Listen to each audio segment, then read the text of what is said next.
Sum number 14, this is a 2019 question paper sum, 6 marks sum.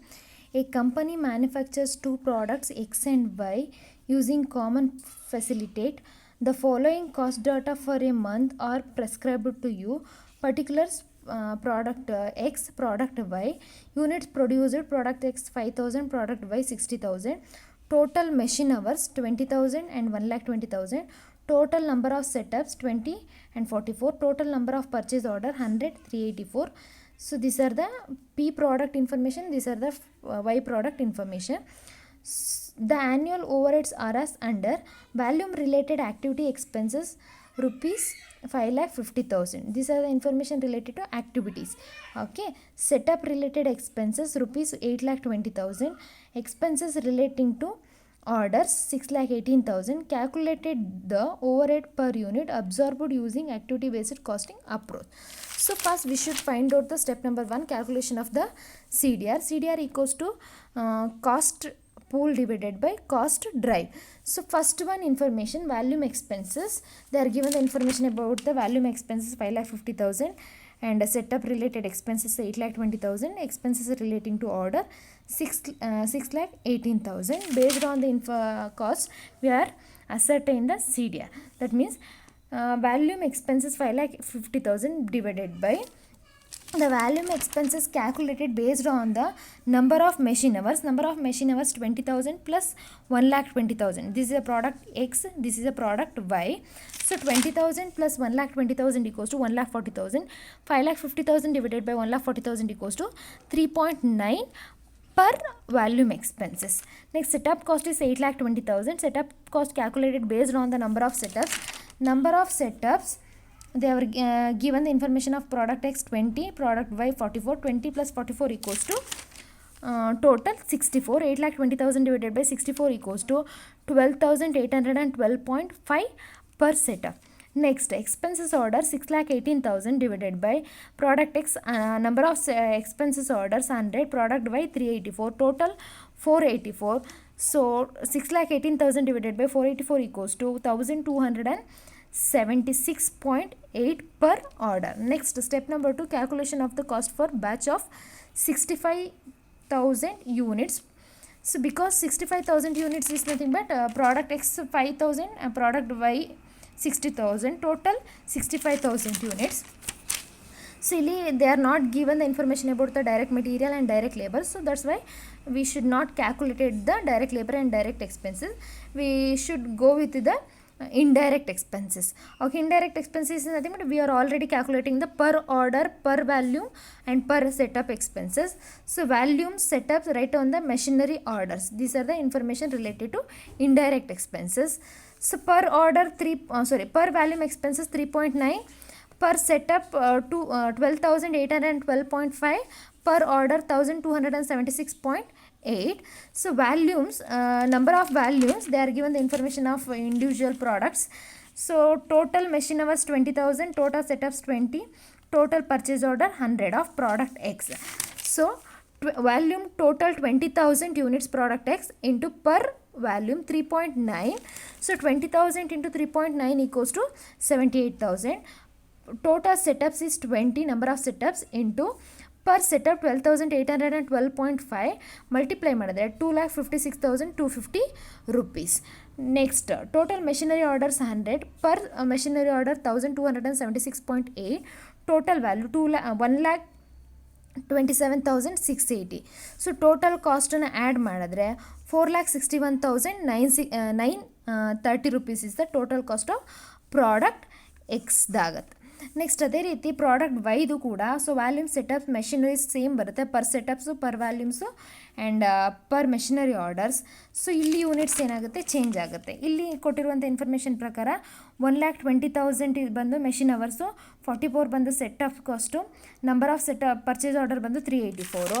So 1,20,000 into per volume 3.9 multiply ಮಾಡಿದ್ರೆ 4,68,000 ಏನಾಗುತ್ತೆ ನಮಗೆ total volumes expenses ಬರುತ್ತೆ. Setups total ಬಂದು number of setups 44, per setup 12,812.5, value ಬಂದು 5,63,750 rupees ಆಗುತ್ತೆ. Total machinery order, number of machinery orders ಬಂದು 384 into per machinery order 1,276.8 ಆಗುತ್ತೆ. 4,90,291 rupees value ಆಗುತ್ತೆ. ಟೋಟಲ್ ಕಾಸ್ಟನ್ನು ಆ್ಯಡ್ ಮಾಡಿದ್ರೆ 15,22,041 rupees is the total cost of product Y component. Product Y. Okay, this is a 14 marks sum. 2019 question paper 6 marks sum. Next 2019 question paper 14 marks sum same pattern ಅಲ್ಲೇ ಇದೆ, ನೀವು ಕೂಡ solve ಮಾಡ್ಬೋದು. So ನೋಡೋಣ. The budgeted overhead and CDR of Q Limited are as follows. Cost post, budgeted overhead, cost driver, budgeted value. Material procurement 3,20,000, machine setup 3 lakh rupees, maintenance 1,95,000, cost number of orders 800, number of setup 500, maintenance hours 3,000, quality control 1,70,000, machinery 4,25,000, number of inspection 850, number of machinery 25,000. These are the information related to activities and bases. The company has produced a batch of 3,000 components. So total company produces the 3,000 components of Q. It is material cost was rupees 1,20,000. This is a direct material cost 1,20,000. Direct labor cost was 2,30,000. The usage of activities of this batch are as follows. Total material orders 20, number of inspection 30, set of machines 25, machine hours 2,000, maintenance hours 600. Calculated the CDR that are used for computing the appropriate amount of overhead to this batch and ascertain the cost of the batch of the component using the activity based costing. That means you should calculate the CDR and cost of the batch component. So first step number 1, calculation of the CDR. CDR equals to cost pool divided by cost drive. They are given the information about the activities: material procurement, machine setup, maintenance, quality control, machinery. So this is given in the problem. So this is the activities, this is the basis. Okay, material procurement 3,20,000 divided by this is calculated based on the number of orders. Number of orders is 800. 3,20,000 divided by 800 equals to 400 per order. Next, machine setup is 3 lakh rupees. Machine setup calculated based on the number of setups. Number of setups is 500. 3 lakh divided by 500 equals to 600 per setup. Next, maintenance cost is 1,95,000. This calculated based on the maintenance hours. Maintenance hours is 3,000. 1,95,000 divided by 3,000 equals to 65 per hour. Next, quality control 1,70,000. This is calculated based on the number of inspection. Number of inspection is 850. 1,70,000 divided by 850 equals to 200 per inspection. Next, last one, machinery. Machinery is 4,25,000. Based on the calculation of number of machinery. Number of machinery is 25,000. 4,25,000 divided by 25,000 equals to 17 per hour. This is the CDR calculation. Next, step number 2. Calculation of the activity based costing. Total components 3,000, particulars column, rupees column. So these are the units related to per component. This units related to per component.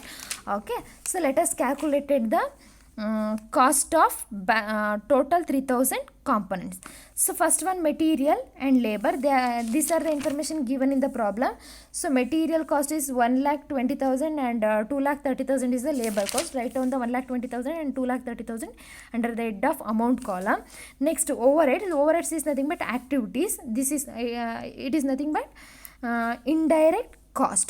So material procurement, machine setups, maintenance, quality control, machinery. These are the information related to problems. So problems ಅಲ್ಲಿ ಏನಿದೆ ಅದೇ ಇನ್ಫಾರ್ಮೇಷನ್ನ ನಾವು ಇಲ್ಲಿ ಬರ್ದಿರುವಂಥದ್ದು. ಇಲ್ಲಿ per ವ್ಯಾಲ್ಯೂನ ನಾವು already find out ಮಾಡಿದ್ದೀವಿ. ಅದ್ರ ಜೊತೆಗೆ ನಮಗೆ ಪ್ರಾಬ್ಲಮಲ್ಲೇ ಕೊಟ್ಟಿರ್ತಾರೆ ಎಷ್ಟು ಪ್ರಾಡಕ್ಷನ್ನ ಮಾಡಿದ್ದಾರೆ 3,000 ಯೂನಿಟ್ಸ್ಗೆ ಅಂತೇಳಿ. ಮೆಟೀರಿಯಲ್ ಆರ್ಡರ್ಸ್ ಬಂದು 20 ಇದೆ. 20 ಮೆಟೀರಿಯಲ್ ಆರ್ಡರ್ಸ್ ಪರ್ ಆರ್ಡರ್ಗೆ 400 ಆದರೆ 20 ಇಂಟು 400 ಈಕ್ವಲ್ಸ್ ಟು 8,000 ರೂಪೀಸ್ ಆಗುತ್ತೆ. ಮೆಷಿನ್ ಸೆಟಪ್ ಬಂದು 25 ಇದೆ. ಸೊ ನೋಡಿ, ಮೆಷಿನ್ ಸೆಟಪ್ ಬಂದು 25 ಇದೆ. ಪರ್ ಸೆಟಪ್ಗೆ ನಾವು 600ನ ಫೈಂಡ್ ಔಟ್ ಮಾಡಿದ್ದೀವಿ.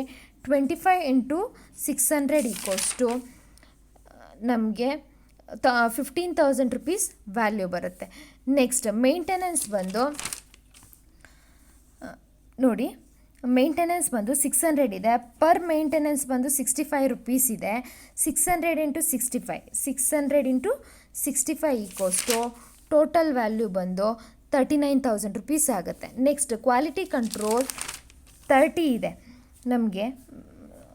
ನೋಡಿ, ನಂಬರ್ ಆಫ್ ಇನ್ಸ್ಪೆಕ್ಷನಲ್ಲಿ this is called a quality control, because ನಾವು ಕ್ವಾಲಿಟಿ ಕಂಟ್ರೋಲ್ನ based on the number of inspection ಮಾಡ್ತೀವಿ. ಸೊ ಹಾಗಾಗಿ ಕ್ವಾಲಿಟಿ ಕಂಟ್ರೋಲ್ ಅಂತ ಹಾಕ್ಕೊಂಡು 30 ಇಂಟು ಪರ್ ಕ್ವಾಲಿಟಿ ಕಂಟ್ರೋಲ್ ಬಂದು 200 ಇದೆ. 30 ಇಂಟು 200 ಈಕ್ವಲ್ಸ್ ಟು 6,000 rupees ಆಗುತ್ತೆ. ಲಾಸ್ಟ್ ಒನ್ ಇಸ್ ಮೆಷಿನರಿ ಬಂದು ಟೋಟಲ್ ಮೆಷಿನ್ ಅವರ್ಸು 2,000 ಇದೆ. 2,000 ಪರ್ ಮೆಷಿನರಿಗೆ 17 ಆದರೆ 2,000 into 17 equals to 34,000 rupees value ಆಗುತ್ತೆ.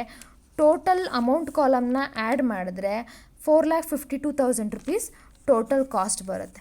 So this is a 14 marks sum of 2019 question paper. Okay.